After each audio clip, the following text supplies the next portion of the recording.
First of all, I have to preface my comments by saying I feel somewhat like a fraud. I consider myself a theological student more than a seminarian, but as it is, I come from a background of, I had 30 years in law enforcement. I retired as a commissioned officer, I was a lieutenant.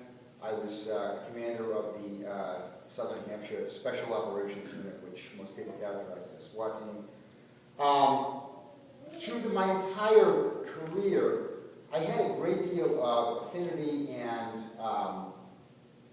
respect for those people that were military and public safety chaplains. And I'll tell you why. First of all, they were incredibly courageous. Chaplains, by their very nature, are non-combatants. If they're police officers, they're not armed. If they're in the military, they don't carry a weapon, they're not trained in weaponry or in combat.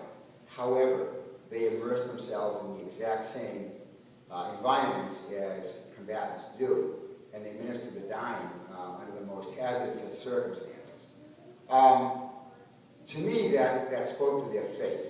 There is probably, nothing that really shows faith in action than someone that's willing to put themselves in that position.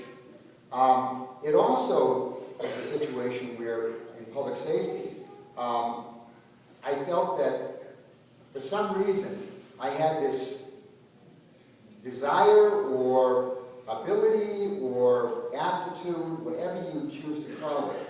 One of the most undesirable jobs there is in law enforcement is to deliver a death message to the next of kin. No one likes to do it. Most people try to get out of it.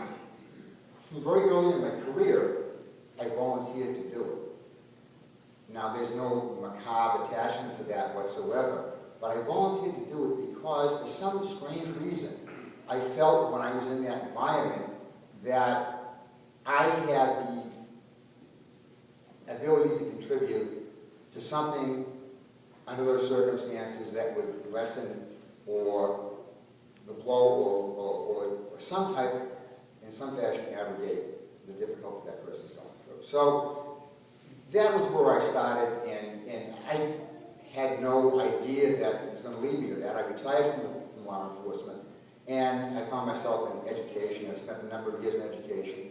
As far as seminary goes, what happened with me in seminary is strange. It may come as no surprise that I was a fairly conservative individual. I find myself, I have to characterize myself now on social issues as I don't characterize myself as a liberal, but when I look at social issues in my opinion, I guess that's what I am.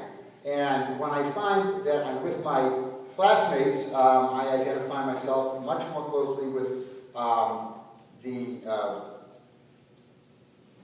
the mainstream Protestant denominations that are fairly liberal.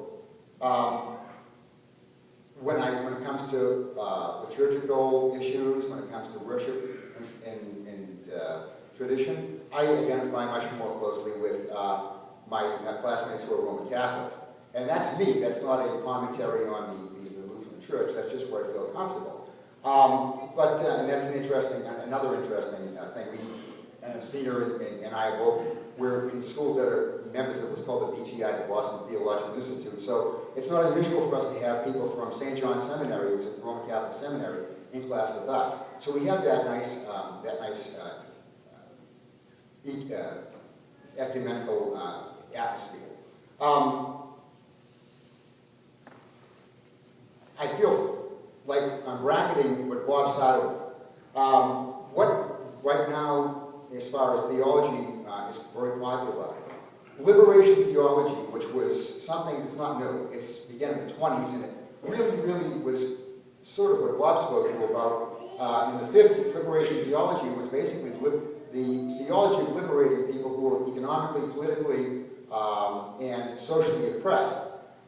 It's kind of morphed its way now. It's morphed its way into, the best way I can describe it is that it's the theology of the study of what Jesus Christ did and was recorded through the scriptures. If you were to extrapolate, go forward to 2014, what he would do or what you would do to emulate, what we would all do to changed. And that, I think, is where, as Pastor Busenka said, that's where we are going. I think that we are going in that direction where our theology, our beliefs are going to lead us in that direction, more in service, that type of ministry.